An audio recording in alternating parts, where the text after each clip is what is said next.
At 6:57 on a rain-bright Tuesday, Staff Sergeant Drew Kim crossed the black mat in perfect rhythm, 21 steps, pause, turn, repeat, his boots clicking like measured vows against marble and mist, while the tomb waited in solemn silence, and the crowd stood hushed, as if the whole hillside had drawn one breath and refused to release it.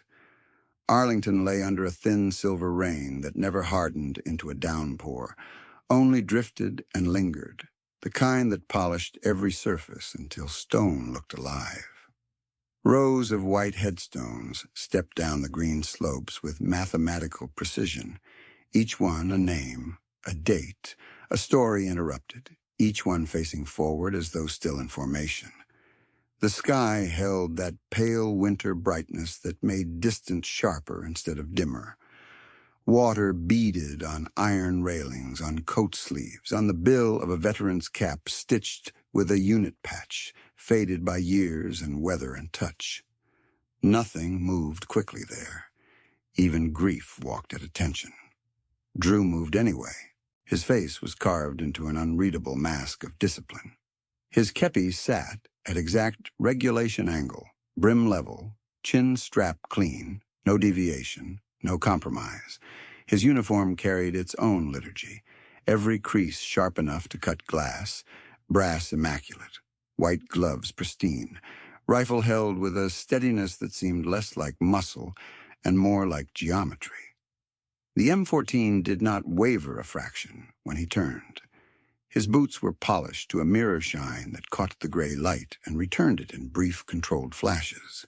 To most eyes, he looked like ceremony made flesh. To the few who understood the old standards, he looked like a promise that had survived contact with history. The mat shone dark with rain. Drew's heel struck, then toe, then heel again, the cadence as exact as a metronome, built from duty instead of steel. 21 steps. Pause. Turn. 21 steps. Pause. Turn. Every movement carried the weight of repetition, and repetition was the point. The unknown dead had no voice left to insist on remembrance, so the living repeated for them.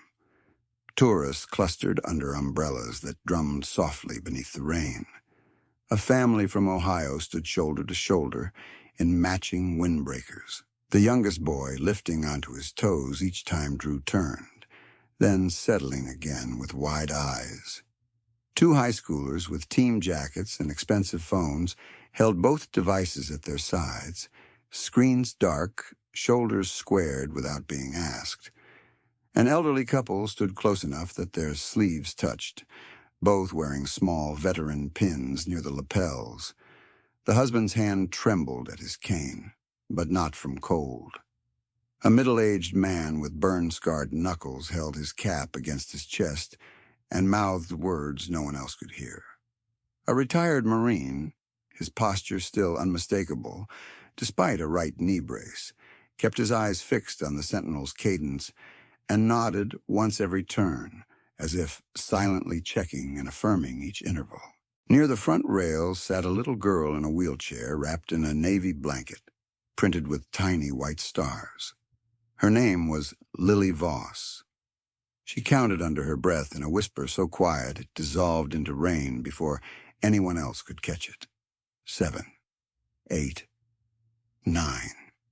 Her fingers tapped against the coin she held in both hands, a challenge coin worn smooth on the edges from being carried too often. Beside her stood Eleanor Voss, spine straight despite age and old injuries, one gloved hand resting lightly on the wheelchair handle. Eleanor never leaned on it for support. She stood as if the dead were still watching, and she intended to be worthy of that witness. The crowd knew, at least in fragments, what this place demanded. They did not chatter, they did not wave. A mother pressed 2 fingers gently to her son's sleeve when he shifted, and he became still. A father lowered his own umbrella to keep it from blocking an older veteran's view. A teenage cadet in a rain shell held his jaw tight and copied Drew's posture unconsciously. Shoulders back, chin level, eyes locked forward. A retired Army nurse with silver hair tucked beneath a black knit cap wiped rain from her glasses with one thumb and then stopped moving entirely, as though any extra motion would be an intrusion. The crowd did not need instruction. The tomb taught by presence. Drew felt all of it and showed none of it. To the observers, he was calm stone. Inside, every instinct was on high alert. Not from danger in the obvious sense, but from responsibility measured in details others never saw. He tracked the sound profile of the plaza and noted what belonged and what did not. He registered weight shifts at the rail, umbrella angles that could obstruct, slick patches where a hurried step might send a visitor down hard against stone. His peripheral vision filed the movement of a grounds worker, changing routes to avoid the ceremony path. He marked Lily's whisper count at each pass, marked Eleanor's breathing rhythm, marked the veteran with the cane, and the slight fatigue in his shoulders. Precision at the tomb was never only about the sentinel. It was about every life inside the sacred perimeter. Rain traced a narrow line along Drew's jaw before disappearing beneath his collar. He did not blink more than necessary. He did not rush the pivot to outrun weather. The ritual did not bend for comfort. The ritual endured because men and women had once endured far worse without witnesses, without ceremony, without even certainty that anyone would remember where they fell. Here, memory had architecture. Here, discipline was a language spoken to people whose names were gone. By the third Tuesday of January, most regular visitors had learned that Drew was exact even by old guard standards. He had served long enough in this assignment for staff officers to trust his timing, down to the second, and for civilian attendants to adjust crowd flow around his pattern without speaking. Yet what no one in the general crowd could have guessed was how much he noticed week after week, season after season. He noticed when the same widow appeared in the same place at the rail at nearly the same minute. He noticed when the child who once needed help maneuvering wheels on wet pavement learned to angle her chair independently and did it with quiet pride. He noticed when an elderly veteran who used to stand at full attention shifted to a fold-out stool one winter and refused pity from anyone. He noticed because to guard memory required remembering the living who carried it. The rain eased and brightened, fine droplets turning to light on the marble. A bell from farther down the ground sounded one restrained chime, then fell silent. Drew reached step 21, halted, and executed the turn with exact economy. No flourish, no wasted motion. His rifle moved through the prescribed line and settled again with the confidence of thousands of rehearsed repetitions. He resumed the walk as though the previous pass had never happened, though every pass mattered. That was the paradox at the heart of the mat. Each cycle was both identical and singular. The dead were unknown. The duty was not. Near the back of the viewing area, a boy of about 16 leaned toward his grandfather and whispered, "How long can he do that?" The old man kept his gaze forward and answered without lowering his voice enough to hide the tremor in it. "Longer than most men can keep a promise." The boy swallowed and nodded. He did not ask another question. Lily reached 21 at the same moment Drew did and gave the smallest, satisfied exhale. Eleanor glanced down, softening for one heartbeat, then returned her eyes to the sentinel. Her coat was plain, dark wool, older than fashion, and more durable than trend. She held no flowers today. Rain had ruined too many bouquets over the years, so she had switched to names spoken quietly, and a folded flag carried carefully in a weather sleeve when she traveled afterward. Her visits were not spectacle. They were covenant.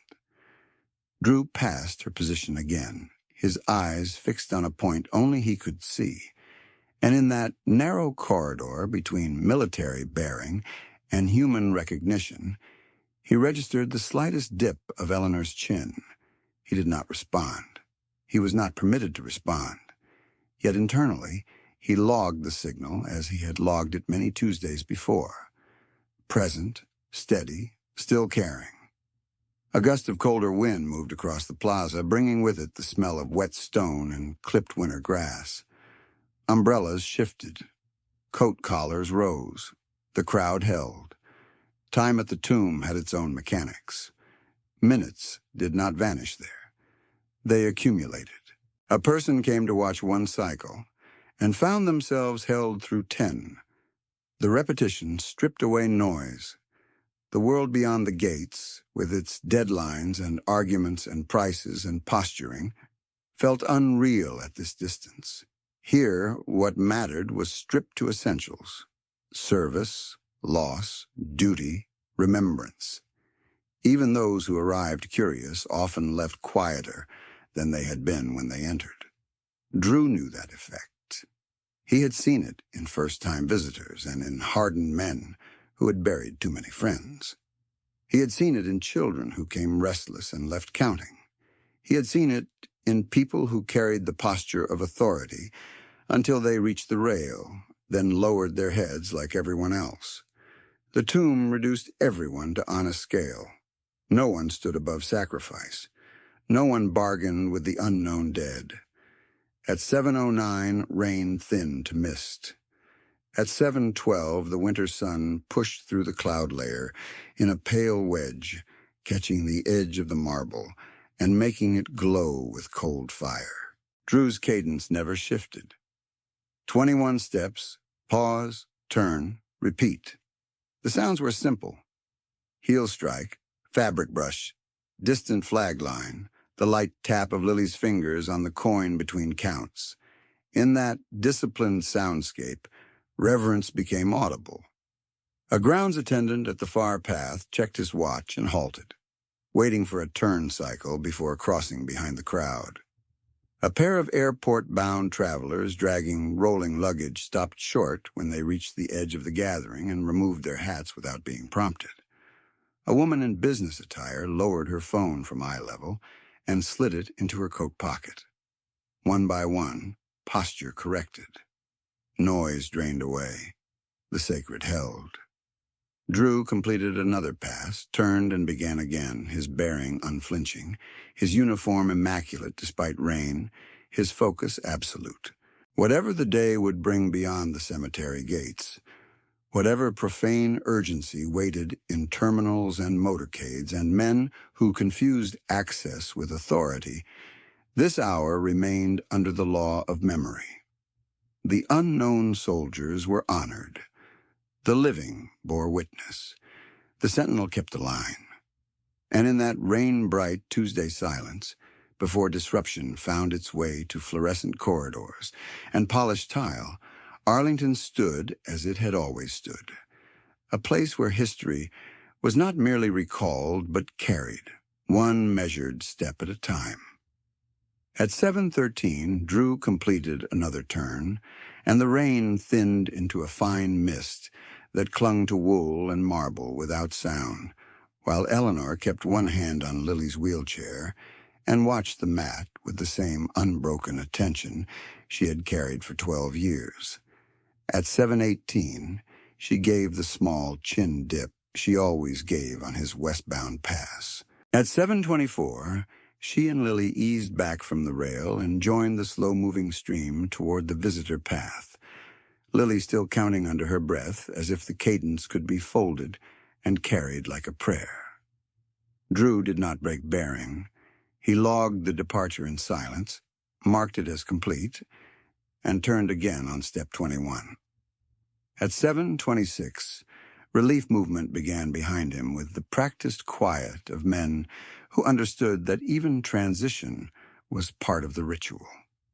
Drew completed his final measured pass, transferred post without flourish, and stepped off the mat with the same precision he had kept on it. At 7:31, he was moving through the service corridor in a travel overcoat over service dress, gloves tucked, collar squared, rain still beating at the hem. The morning remained gray outside cemetery grounds, traffic already tightening along the river roads.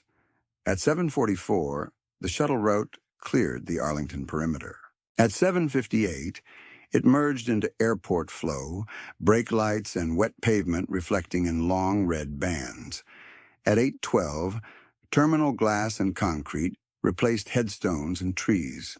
At 8:31, fluorescent lights had replaced winter sun, and polished terminal tile had replaced rain-dark stone. Reagan National hummed with rolling luggage, boarding calls, and the flat mechanical rhythm of a weekday rush. Business travelers threaded lines at coffee counters. A retired Army nurse in a charcoal coat stood near Gate 14, gripping a boarding pass and a paper cup gone cold. Two high school cadets in JROTC pullovers huddled beside a charging station, whispering over a delayed flight notice. A father steadied a stroller with one hand and an overstuffed carry-on with the other. Just beyond Security Corridor C, Eleanor Voss adjusted the weather sleeve around a carefully folded burial flag, resting in her arms, while Lily held her challenge coin in both hands and tracked the crowd with solemn, old-for-her-age eyes. Then Damian Crow stepped into their path and turned routine into violation.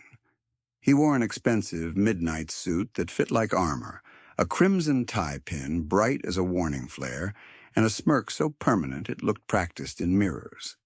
Two private security contractors flanked him, earpieces coiled, shoulders wide, scanning everyone except the people directly in front of them. Crow looked at Eleanor once, looked at the flag, and dismissed both with a curl of his lip.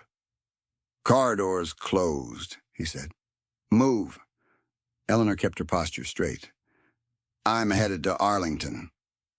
Crow laughed, short and contemptuous. "Not today. Motorcade priority?"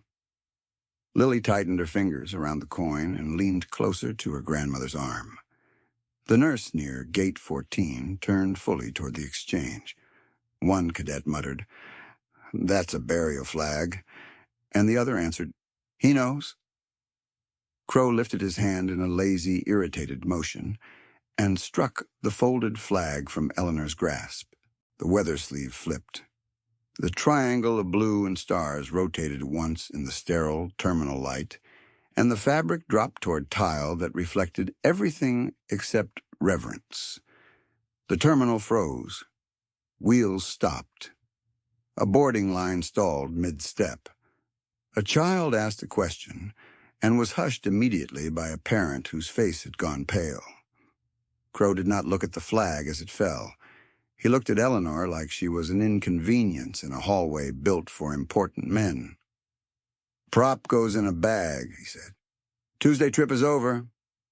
What he did not know sat 10 yards away in a travel overcoat with a service dress uniform beneath it, a Tomb Guard badge pinned over a heart trained by loss and repetition, eyes that had tracked one widow at one rail in one sacred place through heat, rain, and winter wind for more than a decade.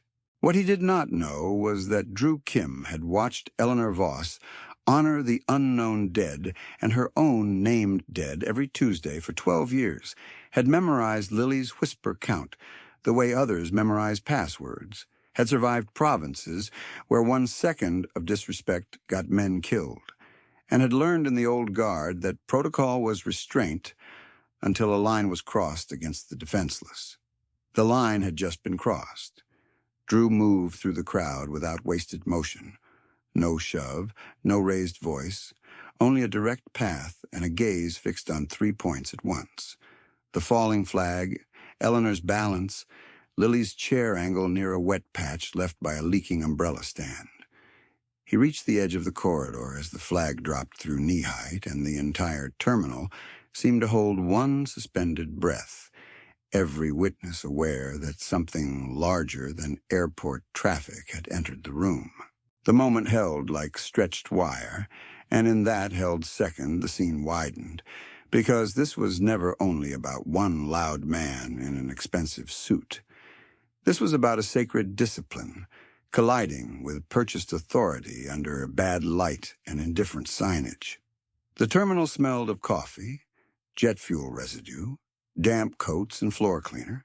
But beneath it all, for Drew, lived the memory of wet marble at dawn, and boots striking the black mat in a rhythm no arrogance could outrank.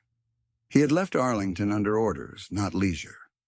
A ceremonial coordination brief was scheduled near the Pentagon Annex before noon, and he had boarded the shuttle route in travel overcoat and gloves, collar clean, posture exact, even seated. During the ride, he had replayed one detail from the morning that did not fit. A black SUV with temporary federal placards had lingered near the outer access lane longer than routine drop-off allowed, engine idling, then peeled away without unloading anyone when MP traffic redirected it. The anomaly had not disrupted ceremony, but it had lodged in his attention like grit under a contact lens. Men from his line of work learned to respect anomalies. By the second Tuesday in February, he had built his own internal map of regulars with the same precision he gave ceremony timing. The retired Marine with the knee brace favored the left rail on wet days. The nurse with silver hair came every third week and always removed her hat at the same turn.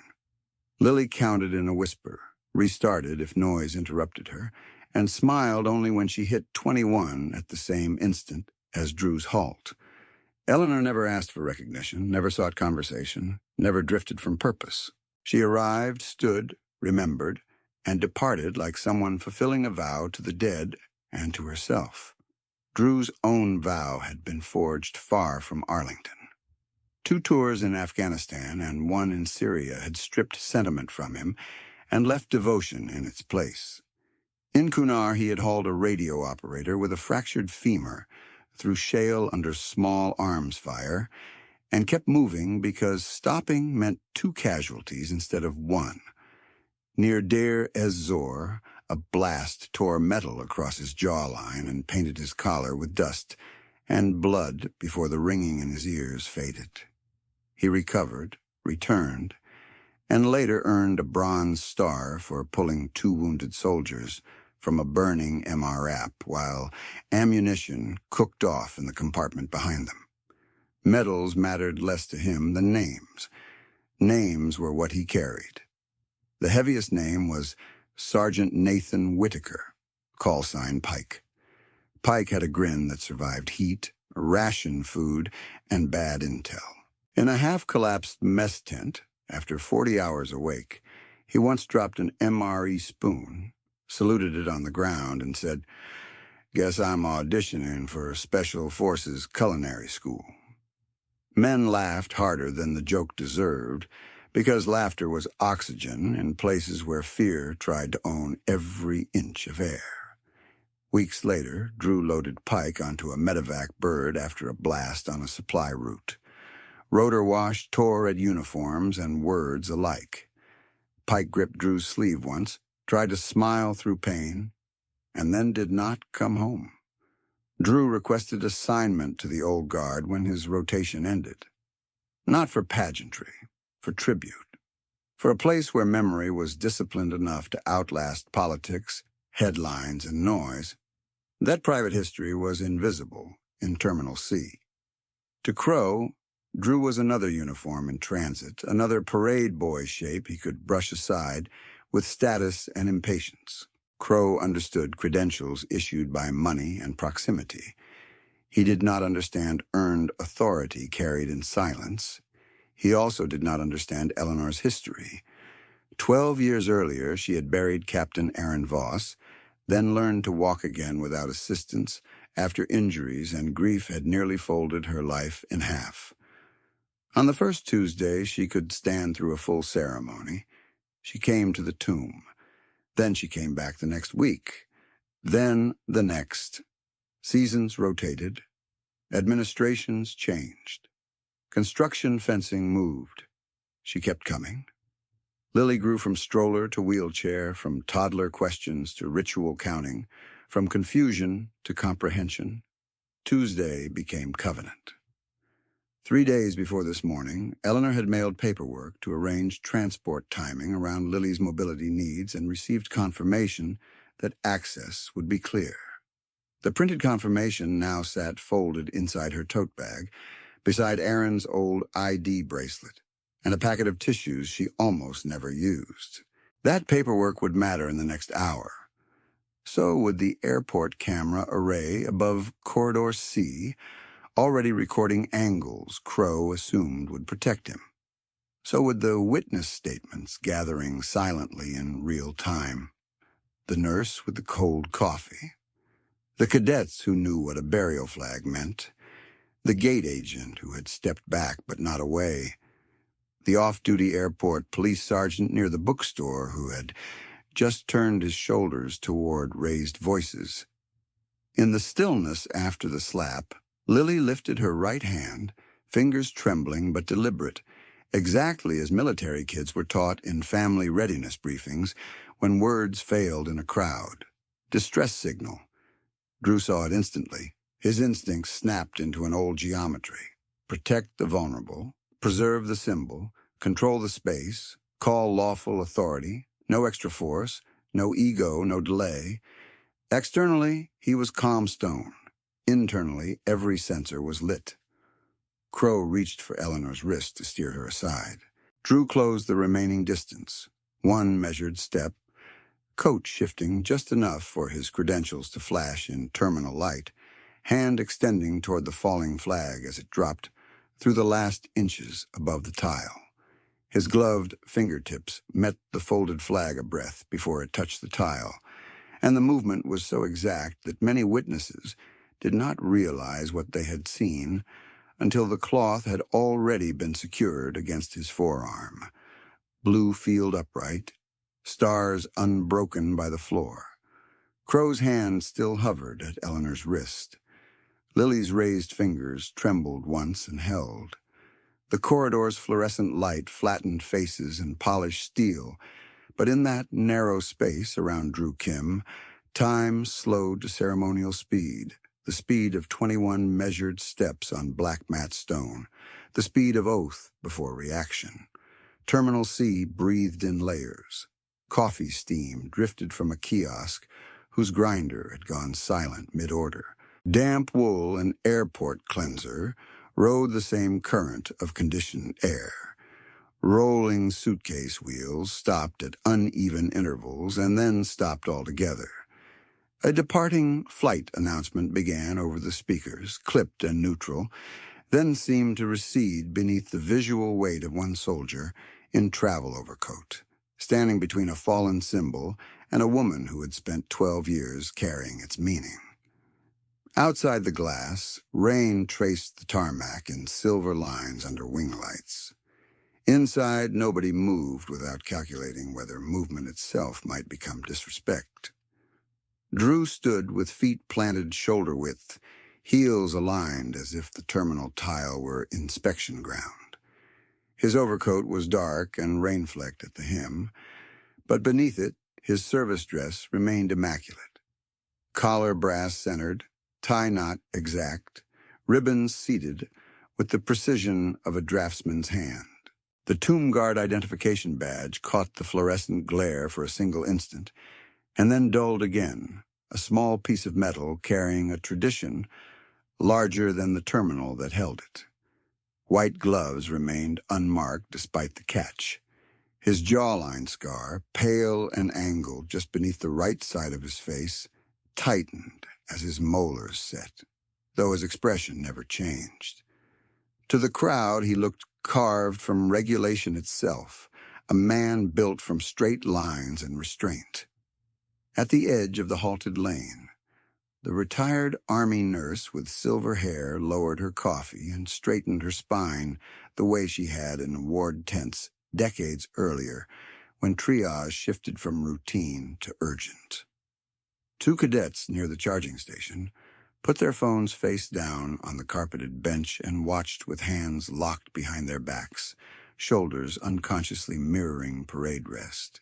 A father near the stroller slid it behind his own body, protective but quiet, and his daughter in a yellow raincoat peered around his sleeve with solemn eyes. A gate agent with a navy scarf froze mid-scan at the boarding pedestal, badge lanyard taut against her collarbone. Farther back, a man with a veteran cap stitched with 100 first insignia removed it and held it over his heart without a word. In microcosm, the country stood there. Old service, young service, families, workers, travelers, all suddenly drafted as witnesses. Eleanor did not step back. Her posture remained upright, though her balance wavered once, a brief sway at the knees from the shock of the slap and the force on her wrist. Her coat sleeve had shifted, exposing the edge of a weathered bracelet stamped with Captain Aaron Voss's initials. Rain had darkened the shoulder of her wool coat from the walk-in, and loose silver strands had escaped her pinned hair.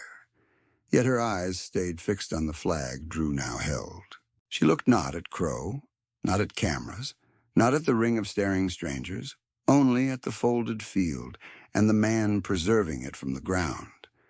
Lily's wheelchair sat angled near a caution cone by the umbrella stand, one wheel against the seam in the floor tile. Her small knuckles were white around the challenge coin. She was trying not to cry, and her training held where panic wanted to break through. By 8:32, even the ambient airport noise had changed its character. The beeps from nearby carts sounded distant. The escalator hum became a low drone under the scene instead of around it. A janitor 2 gates away paused with both hands on the mop handle and bowed his head slightly, uncertain of rank but certain of weight.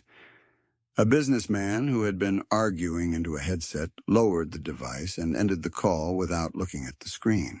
Above them, camera domes watched from dark smoked bubbles, recording angles that would later become evidence. But in this moment, they felt like unblinking witnesses to a civic test no one had expected to take before breakfast. Drew's gaze tracked in controlled arcs, never jerking, never hunting. He confirmed Lily's chair position, Eleanor's footing, Crow's shoulder line, the location of airport police now closing from opposite ends of the corridor, and the wet patch beside the umbrella rack that could turn one bad shove into a hard fall. He held the flag against his left forearm, high enough to preserve dignity, low enough to keep his right side free. He did not crowd Crow. He did not retreat. Distance became doctrine. Enough space to prevent escalation, close enough to end it if it came. His breathing remained slow, 4 count in, 4 count out, the rhythm he had carried through dust storms and mortar nights and winter watches at Arlington. The contrast between men stood exposed in simple details. Crow's suit was tailored so sharply it looked poured onto him. Lapels dry despite the rain outside, crimson tie pin gleaming like a threat made decorative. His shoes shone with the brightness of purchase. Drew's shoes shone with the brightness of discipline. Crow's earpiece team wore expensive tactical jackets with discreet logos, broad chests, and restless eyes. Drew wore no visible show of force at all, yet authority, the earned kind, had already shifted sides in the minds of the watchers. The cadet nearest the bench whispered once, almost involuntarily, "That's old guard," and the other cadet answered, "Yeah," with the hushed certainty of someone naming a standard, not a person. Under that fluorescent ceiling, Drew remembered the light at Arlington only an hour earlier, pale winter sun breaking through mist and turning marble edges into clean white fire. He remembered Lily counting quietly from her chair at the rail, remembered Eleanor's chin dip on his westbound pass, remembered the rain line running down his own glove as his heel struck step 14. The airport had no sacred architecture, no ordered headstones climbing green slopes, no black mat sanctified by repetition. But the duty had crossed the river with him. The tomb was not only stone and chain and cadence, it was a vow carried in the body, portable as breath, inflexible as steel when memory was threatened in public. That vow had roots older than this morning and deeper than this terminal. Long before Arlington dawns and polished ceremonial brass, before the measured turn on step 21 became second nature, Drew had learned what symbols cost in places where flags came home, folded, and names came home incomplete. He had entered the Army with a compact frame built by wrestling mats and early runs, then hardened into 6 feet 2 inches of controlled force by years of ruck marches, range days, and nights where sleep arrived in fragments. His first tour took him to eastern Afghanistan, where mountains narrowed roads into kill zones and dust turned every breath into grit. His second sent him back to the same theater, older by one deployment and less surprised by fear, though never less respectful of it. The third took him to Syria, where urban ruins held heat like ovens by day and cold like steel by night. In Kunar province, he learned that silence could be tactical, not peaceful. Patrols moved with radios low and eyes high, scanning ridge lines for muzzle flashes that could arrive from nowhere and everywhere at once. On one mission, a radio operator went down hard on a shale slope, leg fractured, pack twisted under him, rounds cracking against rock overhead. Drew and Pike moved as a two-man hinge without speaking, one covering, one dragging, then reversing, then dragging again until they reached a fold in the terrain where medics could work. The operator lived. Drew carried the memory less as heroism than as arithmetic. Seconds, angles, weight, will. Syria gave him the scar and the Bronze Star. Outside Deir ez-Zor, his unit's MRAP absorbed an IED blast that lifted one side of the vehicle and dropped it with enough force to turn loose metal into shrapnel rain. A jagged fragment sliced beneath his right jawline, hot and fast. Dust filled the compartment. Someone shouted for extraction. Ammunition in a rear rack began to cook with sharp metallic pops. Drew moved through smoke and heat to pull 2 wounded men clear, one by webbing strap, one by collar and belt, boots slipping in fuel and debris, lungs burning with each breath. Later came paperwork, statements, citations, the formal language of valor that never fully captured the smell of scorched insulation or the sound a human voice makes when trying to stay conscious. He accepted the medal at attention and put it away. What mattered was that 2 men stood at later formations. The wound that never sealed, though, wore a name and a call sign. Sergeant Nathan Pike Whitaker had the kind of humor that kept a squad human when exhaustion tried to flatten everyone into tasks. In a dim mess tent lit by one flickering bulb, after an operation had stretched through the night and into another day, Pike dropped his plastic MRE spoon, stared at it on the dirt floor, and said with a grin, "Guess I'm auditioning for Special Forces Culinary School." Men laughed too hard because the alternative was to sit in silence with what they had seen. Pike made room for laughter without making light of duty. He remembered birthdays. He wrote letters for a younger private who hated writing. He called Drew Professor whenever Drew corrected map bearings, then asked for the correction again because he trusted him. Weeks later, on a supply route scarred by old blast marks, their convoy took contact and then shock. The explosion was fast. Its consequences were slow. Drew helped load Pike onto the medevac under rotor wash that flattened uniforms and shouted orders into broken syllables. Pike's hand found Drew's sleeve once, grip weaker than either of them wanted to admit. Drew told him to hold the line. Pike tried to smile and said nothing this time. The aircraft lifted. Dust swallowed it. Pike never returned to formation. When Drew came home, crowds thanked him in airports, relatives hugged him, paperwork moved across desks, and the world kept spinning with ordinary velocity. He stood in his kitchen at 2 a.m., some nights with the refrigerator light open, and felt no appetite, only a pressure behind his ribs where names accumulated. He attended memorials where folded flags changed hands and mothers stood upright through impossible minutes. He visited Pike's parents in Ohio and listened to stories about a boy who once built a treehouse twice, because the first one wasn't level enough for military standards, as Pike's father said with a shaking smile. Grief took shape in those rooms, in photographs and coffee mugs and carefully preserved voicemails. Drew recognized then that remembrance was not passive. It was labor. It demanded schedule, form, discipline, repetition. He requested assignment to the old guard not for visibility and not for prestige. He requested it because Arlington offered a framework where remembrance was not occasional. It was constant, public, and exact. The tomb of the unknown soldier represented men whose identities had been burned away by war, yet whose service still demanded witness. Drew understood that paradox intimately. He had known names and lost them.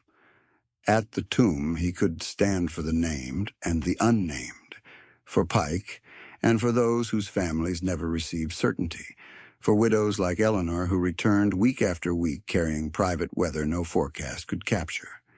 Training for that duty stripped him down and rebuilt him around standards with no tolerance for drift. Uniform prep became ritual.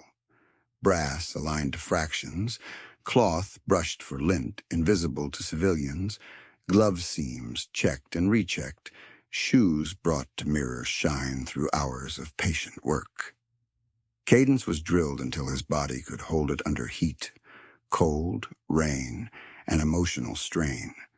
Bearing was not the suppression of feeling, but the control of expression in service of something larger than self. He learned to see without staring, to assess crowd dynamics while appearing fixed on a distant point, to catch small hazards before they became incidents. He learned that the public watched the march, but the march watched the public in return. That was why he noticed Eleanor on her first Tuesday after recovery. Shoulders narrow under a borrowed coat, hand trembling once at the rail before settling. That was why he noticed Lily grow from restless child to disciplined counter of steps, coin in both hands, whispering numbers with ceremonial seriousness. That was why Eleanor's absence from her exact position that morning had landed in him like a hairline fracture through glass. The map of his Tuesdays had one constant point, and when that point moved, he felt it. Now, in Terminal C, with one hand securing a burial flag and the other free beside his coat seam, he carried all of it at once: Kunar shale, Syrian smoke, Pike's crooked grin, Arlington mist, Eleanor's weekly vigil, Lily's whispered cadence. Externally, he remained what the crowd saw, composed, formal, unflinching. Internally, his instincts aligned with moral precision. Protect the family. Protect the flag. Protect the line between a sacred symbol and a profane hand that treated it as luggage. Crow shifted his weight, preparing to reassert control by volume. Drew did not raise his voice. He drew one measured breath, squared to full sentinel height, and turned his eyes fully onto the man gripping Eleanor's wrist. Crow read the look and mistook it for hesitation. He tightened his fingers on Eleanor's wrist and leaned in with the casual menace of a man accustomed to instant compliance. Up close, the details that signaled him were even sharper.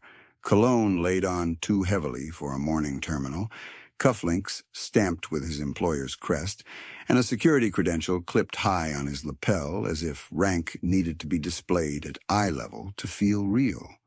His contractors shifted half a step behind him, one left, one right, creating the practiced wedge of private force that turned public space into temporary property.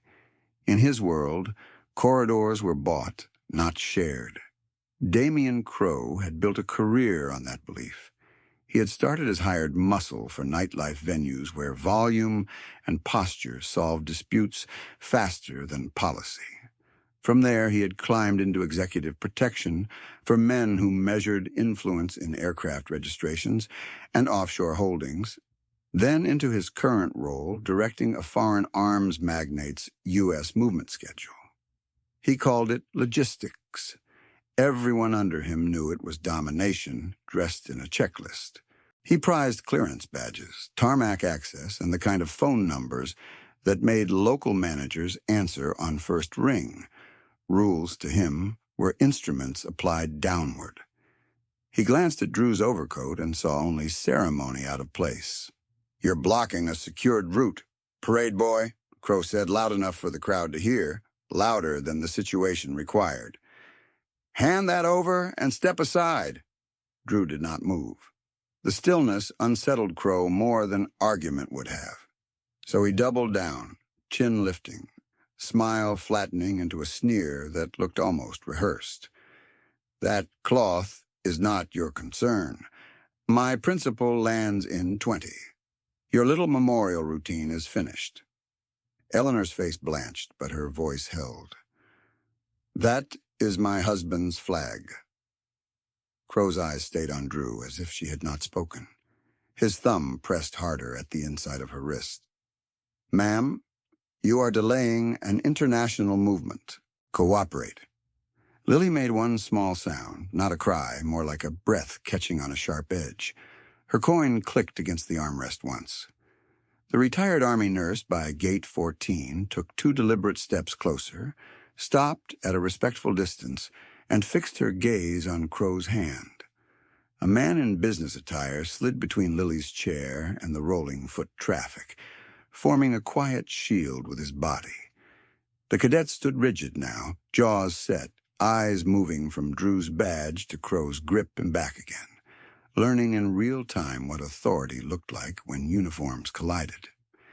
At 8:33, an arriving flight's passengers spilled into the concourse and immediately stalled against the ring of silence that had formed around Corridor C. Crow noticed the eyes on him and mistook witness for support. He turned his head slightly toward the nearest contractor. "Clear them." The contractor hesitated, just a fraction. He had seen the Tomb Guard badge. He had heard the military cadence in Eleanor's statement. He had also spent years paid to obey Crow. Conflict flickered across his features and then vanished into professional blankness. He raised one palm toward the bystanders, not touching anyone, trying to create movement where no one wished to move. Drew's voice arrived low and precise, each word placed like a command on a range line. "Release Mrs. Voss. Now." Crow barked a short laugh and looked Drew up and down with naked contempt.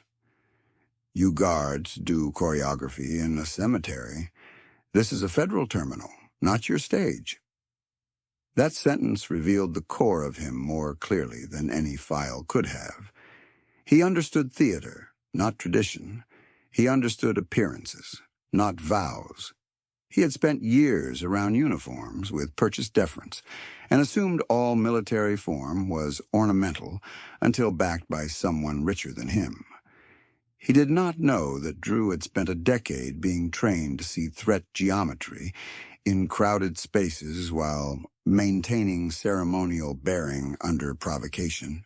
He did not know that the old guard selected men precisely, because they could hold control when insult invited reaction. He did not know that Drew recognized Eleanor not as a random traveler, but as a Gold Star widow with documented passage authorization and a 12-year record of observance that had become part of Arlington's living rhythm. Crow leaned closer again, voice dropping to a hard whisper, meant to humiliate rather than negotiate. "Last warning. Move, toy soldier."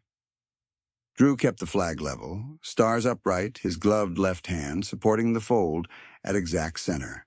His right hand remained open at his side, fingers relaxed, no clenched threat. Externally, he was stone. Internally, calculations stacked with combat speed. Crow's weight sat forward on his right foot, his left shoulder dipped each time he prepared to tug. Eleanor's stance was compromised by the wet tile seam under her heel. Lily's chaircaster was angled toward the slick patch by the umbrella stand. 2 airport police officers were approaching from opposite vectors, one 12 seconds out, one roughly 18. Camera coverage above them was complete enough to preserve chain of events. The crowd perimeter was dense but stable. The nurse spoke then, clear, controlled. "Sir, release her wrist." Crow shot her a glance sharp with annoyance. "Stay out of this." A veteran near the bookstore answered from the second row, voice gravelly but firm. "That's a burial flag."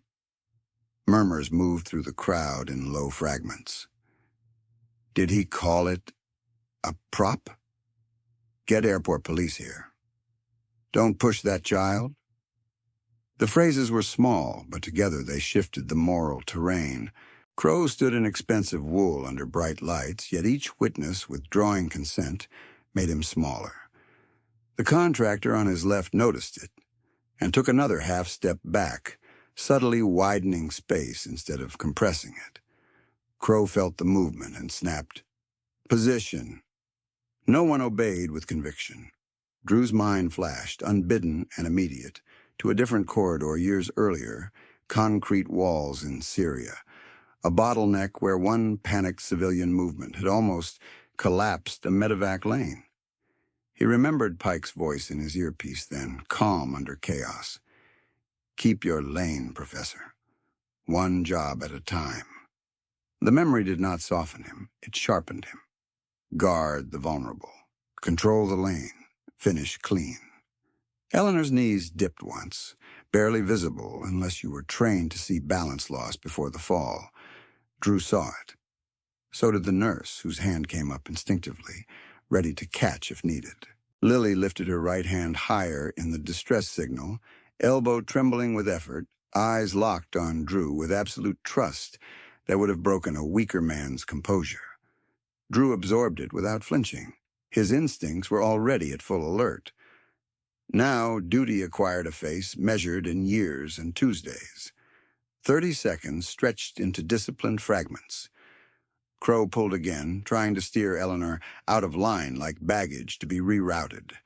She resisted, not violently, simply by anchoring her heels and refusing to step where he directed.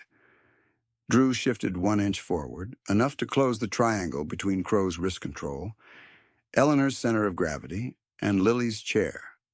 He still had not touched Crow. He still had not raised his voice. To anyone untrained, it looked like nothing. To everyone with military memory in their bones, it looked like a gate ceiling. The nearest airport officer broke through the outer ring, hand near but not on his holster, posture alert and controlled. "Sir, let her go." Crow did not. "I have diplomatic clearance," he snapped, eyes still on Drew. "This man is interfering with a secure operation." The officer's gaze dropped to Drew's credentials, then to the flag, then to Eleanor's wrist in Crow's hand. His jaw tightened. "Release. Her. Wrist." For a heartbeat, Crow seemed to weigh whether forceful non-compliance would still work if he acted quickly enough. His right shoulder rolled, his chin jutted, his nostrils flared. The contractor to his right murmured almost inaudible, "Damien, don't." Crow ignored him and gave one sharp jerk on Eleanor's arm. The crowd recoiled as one body. Lily gasped. The nurse surged half a step, checked herself to avoid collision, and held. Drew moved only enough to interpose his frame between the jerk and its consequence. His right forearm came up in a controlled barrier line, not striking, simply occupying the space Crow had tried to use. Eleanor's balance held. The flag never dipped. The motion was so economical it appeared pre-planned, a drill from another life executed under fluorescent bulbs and gate announcements. Crow's eyes widened. For the first time, uncertainty entered his expression. Drew spoke again, quieter than before, and therefore impossible to ignore. "You are done." The second airport officer arrived, then a supervisor in navy blazer and earpiece, then 2 transportation security personnel, creating a clean lane behind Drew and Eleanor. Someone in the rear began recording, then lowered the phone when a veteran beside him said, "Watch with your eyes." He obeyed. A child asked her mother why everyone was standing so still. The mother answered softly, "Because this matters." By the 4th minute of the standoff, the terminal had become a courtroom without a bench. Witnesses arranged in concentric rings, facts visible, character exposed. Crow kept trying to project command, but his voice now carried strain beneath the contempt. "You have no jurisdiction over me," he told Drew. Drew's face remained unreadable, carved from discipline, scar pale under the terminal light. "I have every obligation to protect her." That was the fatal asymmetry. Crow was operating on jurisdiction, optics, and contract clauses. Drew was operating on duty, federal protection standards for Gold Star families, and a moral code reinforced by institutions far older than Crow's employer. One side needed people to believe him. The other side needed only to keep faith with what was right in plain view. A transportation authority manager pushed to the front, tablet in hand, breath short from moving fast. "We have written mobility clearance for Mrs. Voss on file," she said, looking directly at the officers, then at Crow. "Priority corridor access is authorized and logged. Your override request was denied at 7:52. The statement landed like a bolt through glass. External contact resolved in public. Crow blinked once, recalculating. His contractors looked at him differently now, not as an alpha issuing direction, but as a liability accumulating evidence. Drew did not capitalize on it. He did not gloat. He did not speak another word. His silence was heavier than accusation. The manager continued, voice gaining steadiness as facts lined up behind her. "Camera review is active. Incident report initiated. Sir, step back from the passenger." Crow kept hold for one stubborn second too long, then released Eleanor abruptly, as though letting go could erase that he had ever touched her. Red pressure marks ringed her wrist. The nurse was there instantly, checking circulation with practiced fingers, murmuring reassurance without dramatics. Lily lowered her signaling hand slowly and pressed both palms over her coin, breathing in short, disciplined pulls. Drew shifted half a step to Eleanor's side, preserving her space without crowding her dignity. He angled the folded flag toward her with ceremonial care, but did not transfer it yet, waiting until her hands were steady enough to receive it safely. Around them, the ring of witnesses held, silent and intent. America in miniature, watching whether honor would be enforced by more than speeches. From the far end of the concourse came the sharp cadence of approaching military heels, fast and unmistakable, cutting through terminal noise like a bugle line through fog. Crow heard it and turned, and for the first time that morning the smirk vanished completely. The sharp cadence grew louder, then resolved into 3 Army uniforms cutting through the concourse with controlled urgency, and at their center came Brigadier General Helena Ward in dress service green beneath a rain-dark overcoat, silver stars catching terminal light, her expression set in the hard clarity of command. Crow saw rank and tried to recover altitude. His shoulders squared, his chin came up, his right hand lifted, as if he were about to present a rehearsed explanation. Then he made one final mistake. He reached toward the folded flag in Drew's arm, with 2 fingers extended. A proprietary little motion, meant to reclaim control in front of witnesses. Drew moved once. It was one step. Exactly one, heel then toe, body turning just enough to place his frame between Crow and both the widow and the flag, his overcoat opening to full view of his credentials and Tomb Guard badge, his right hand rising palm out, at chest height, in a stop that carried the weight of battlefield command and ceremonial law at the same time. He did not shout, he did not strain. His voice came level, metallic, and final. Step back. Do not touch that flag. You're interfering with protected military family transit. The line struck the terminal like a rifle crack on a still range. Gasps broke from 3 directions at once. The cadet nearest the bench inhaled so sharply, his shoulders jolted. The retired nurse closed her eyes for one heartbeat, as if she had been waiting for lawful language to lock the moment in place. Lily's coin stopped clicking. Even the rolling bag wheels in the spillover lane seemed to pause again, rubber frozen on tile. Crow froze with his hand suspended inches from Drew's glove. From the outside, the scene looked static, but inside Drew's discipline, every variable stayed in motion. He tracked Crow's breathing, saw the tiny pulse jump in his jaw, clocked the left contractor, shifting his weight backward in surrender posture, and noted that Eleanor had regained enough balance to stand without the nurse's hand at her elbow. His instincts were still coiled, but now they were held behind law, not force. That distinction was the spine of his service. At the tomb, restraint honored the dead. Here, restraint protected the living. At 8:35, the first of Ward's escorts reached the inner ring and spoke to airport police without taking his eyes off Crow. Maintain lane. Preserve witness positions. The officers nodded and widened the perimeter by 2 feet.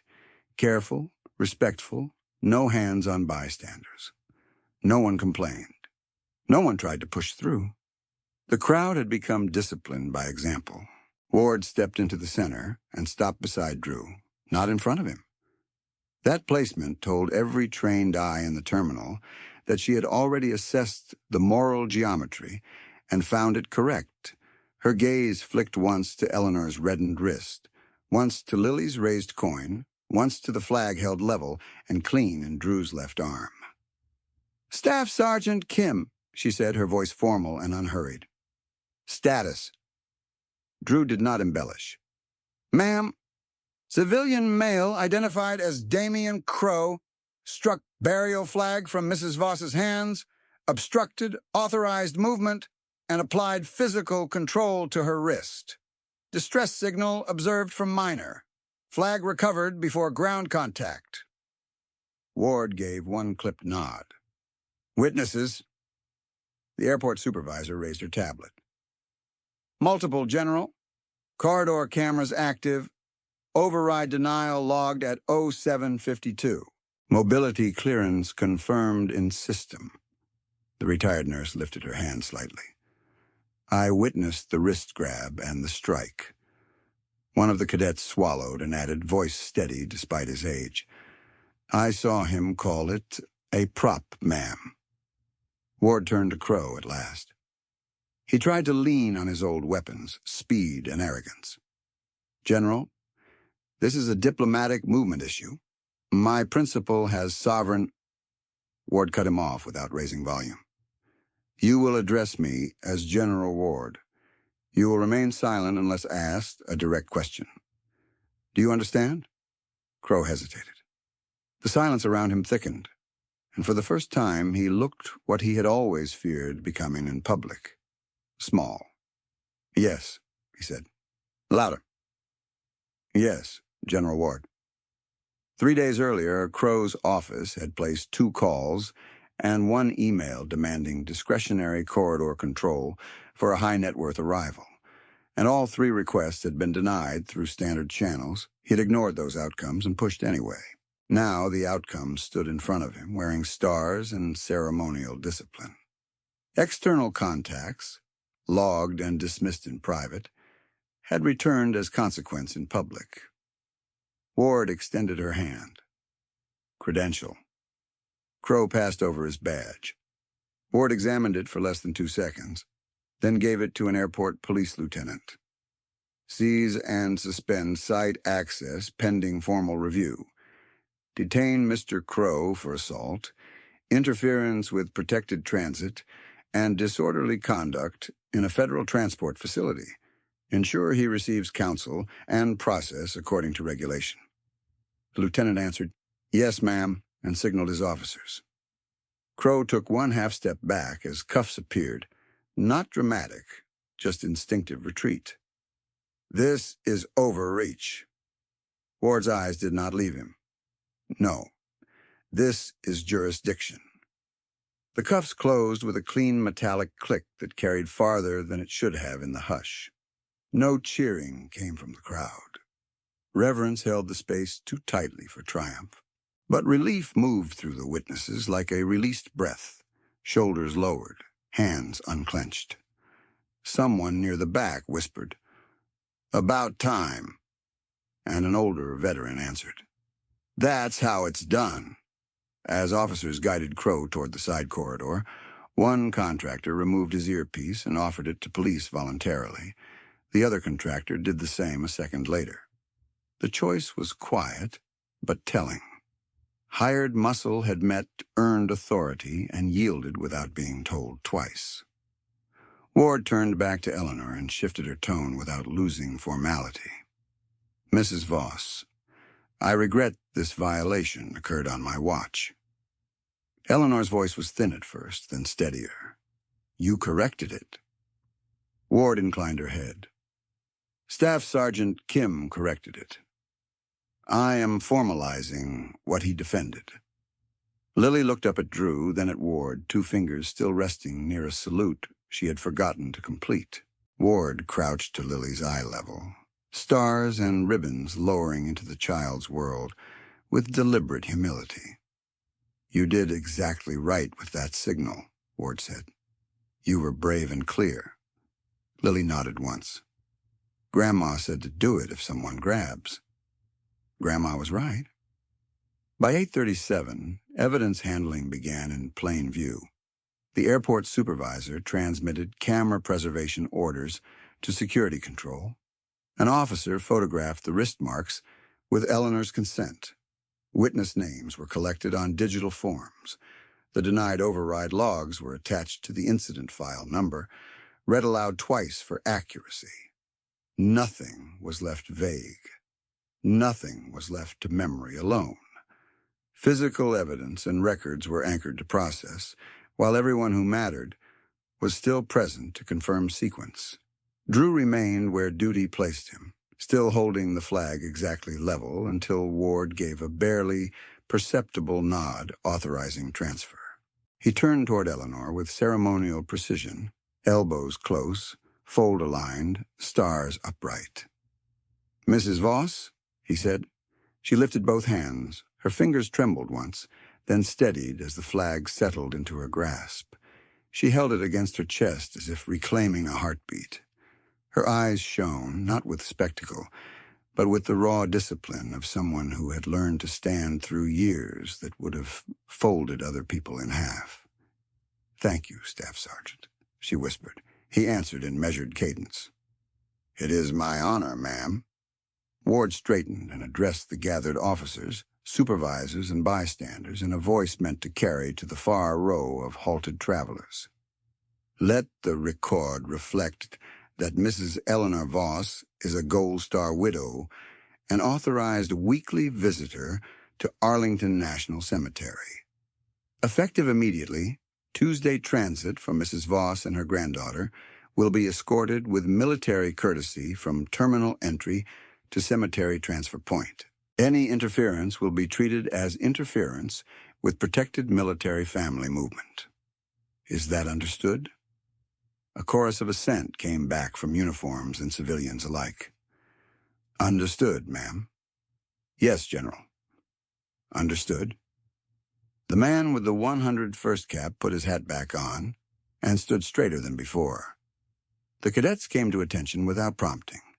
The gate agent by the boarding pedestal brushed at her eyes quickly and resumed her station with a posture that looked newly deliberate. The nurse touched Eleanor's shoulder once and stepped back, giving space where space was due. Ward turned to Drew one final time. Staff Sergeant Kim, you acted within duty, within law, and within the highest standards of the regiment. Yes, ma'am.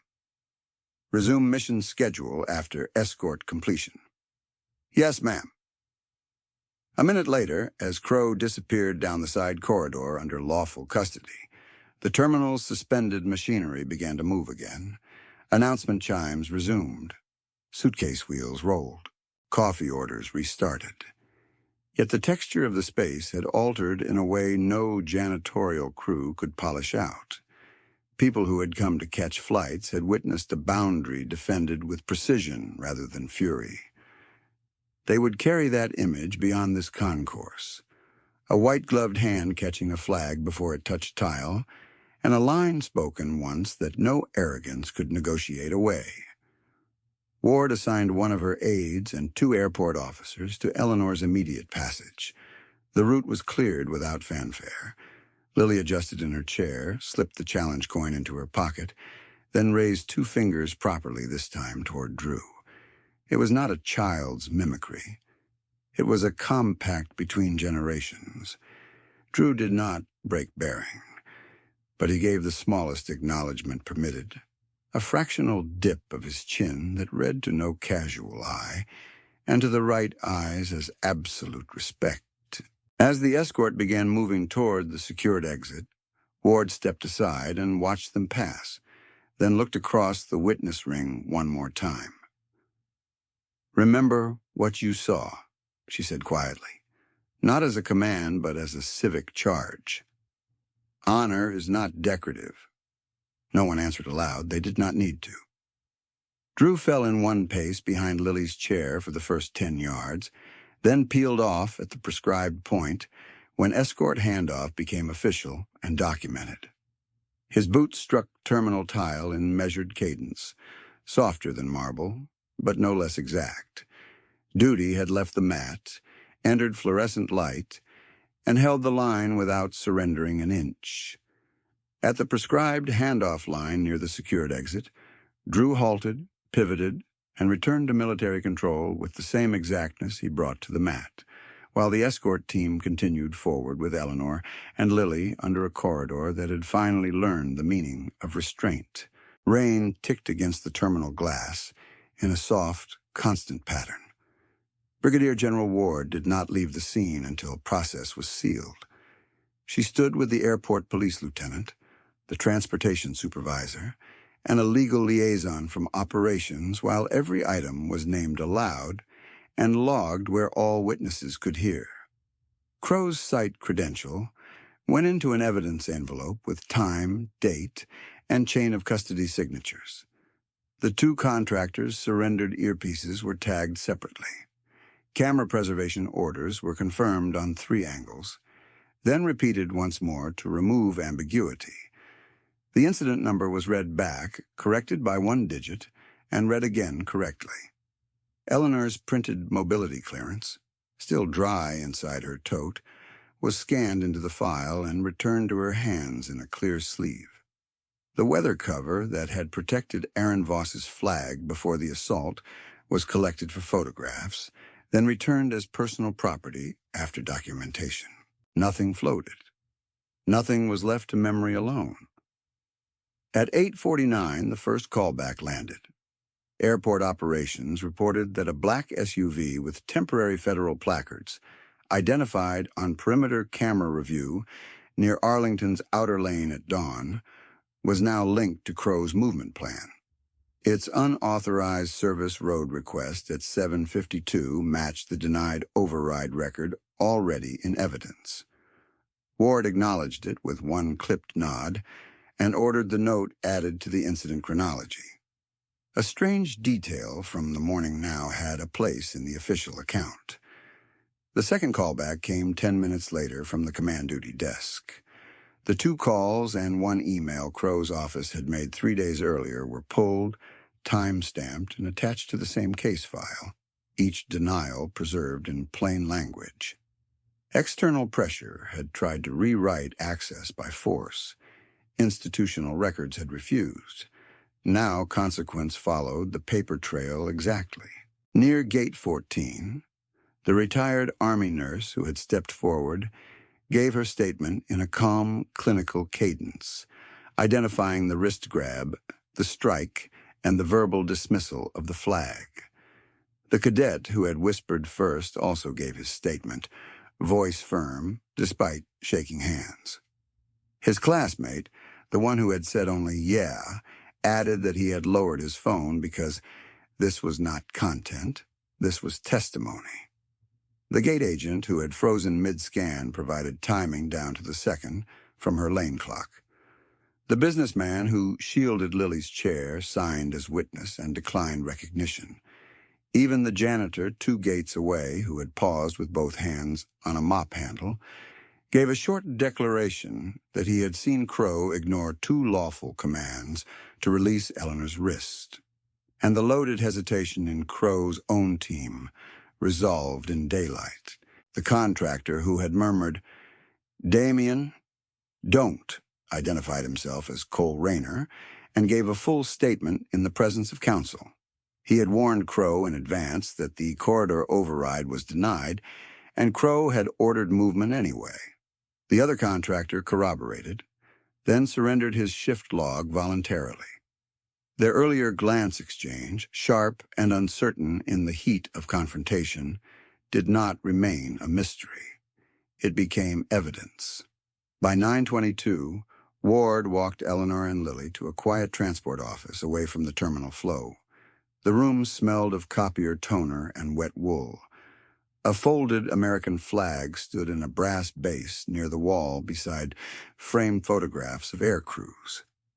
Eleanor sat for the first time since the incident, one hand still resting over Aaron's flag in her lap. Lily held her challenge coin and listened while Ward explained what would happen next, not in abstractions but in procedural steps, clear enough for a child and precise enough for a widow who had learned to distrust vague assurances. "Mr. Crow is detained," Ward said. "His site authority is suspended. A formal no-contact order is being processed before noon. Your Tuesday transit will be escorted from this day forward, same route, same time window, documented each week." Eleanor nodded once. "And today?" "Today," Ward said. "You go to Arlington?" Lily looked from Ward to Drew, who stood by the door at respectful distance, overcoat still rain-flecked at the hem, posture straight as a rifle barrel. "Will he be there?" Ward answered before Drew could. "He will." At 10:03, 2 military sedans and 1 airport police unit moved out under light rain and crossed the river roads toward Arlington. The city noise thinned as the cemetery slopes came into view. By then the clouds had begun to fracture into brighter layers, and wet stone caught the late morning light in muted silver. Drew reported to the Sentinel quarters first. Transition at the tomb did not bend for drama. It honored standards. He removed the travel overcoat, checked seam lines, rebrushed cloth, reset brass, and changed gloves. The tomb guard uniform received its ritual inventory under fluorescent prep lights, every crease sharp enough to cut glass, buttons aligned, kepi seated at exact angle, rifle inspection complete, boots polished to a mirror shine despite the airport floor miles. He washed his hands before he touched the stock. He breathed once, slow and centered. The terminal's confrontation receded into memory, not because it was small, but because the duty in front of him was larger. By 11:41, word reached Post Command that the no-contact order had been signed and transmitted to airport security and federal transport authorities. Crow's credential remained seized. Case review was scheduled. The report did not celebrate, it confirmed. Process had held. At 11:57, the rail area at the tomb carried a different crowd than dawn, but the same reverence. Veterans with weathered faces stood shoulder to shoulder with families on winter break. 2 high schoolers from earlier in the day had made their way across town, and now stood with phones down at their sides. The retired nurse from Gate 14 stood near the right rail, cap removed, eyes fixed forward. The cadets were there too, uniforms straightened. Silence learned the hard way. A father lifted his young daughter so she could see over coats and umbrellas. A man with a 101st cap touched the brim once and held it to his chest. Eleanor and Lily returned to their exact place at the rail. The weather had cleared to a fine mist, suspended in pale sunlight. Water clung to the black mat in a reflective sheen. Rows of white headstones stepped away across the hillside, each one aligned, each one patient. The marble face of the tomb held cold light like a promise, older than any argument in any terminal. At noon, Drew stepped onto the mat. His boots clicked in perfect rhythm. 21 steps, pause, turn, repeat. No one in the crowd spoke above a whisper. The cadence carried across stone and wet air with the authority of repetition that had outlived fashion, ego, and noise. His face was an unreadable mask of discipline. White gloves pristine, M14 steady. To casual eyes, he had become what he always was here, pure ceremony. But under that stillness lived the morning's full weight, integrated rather than displayed. A child's raised distress signal, a widow's reddened wrist, a flag caught before ground contact, and a line spoken once that stopped a man who believed money could clear sacred corridors. Lily watched him pass and began to count under her breath, each number shaped carefully as if she were setting stones in a wall. Her voice was barely audible, but Eleanor heard it and placed one hand gently over Lily's shoulder. When Drew reached his turn at 21, Lily lifted 2 fingers in a small salute. Deliberate and steady this time, not trembling. Drew did not break bearing. As he pivoted, he gave the slightest inclination of his chin, a fraction at the edge of regulation, enough for those who understood to read the full message. Seen, respected, carried. On Drew's next pass, Eleanor whispered Aaron's name into the mist, not for spectacle, not for witnesses, but because that was the covenant she had kept for 12 years and would keep again next Tuesday. The folded flag rested secure in its weather sleeve against her coat, accounted for, protected, returned to rightful hands. Behind them, one cadet leaned toward the other and spoke so softly it barely crossed the rain-bright air.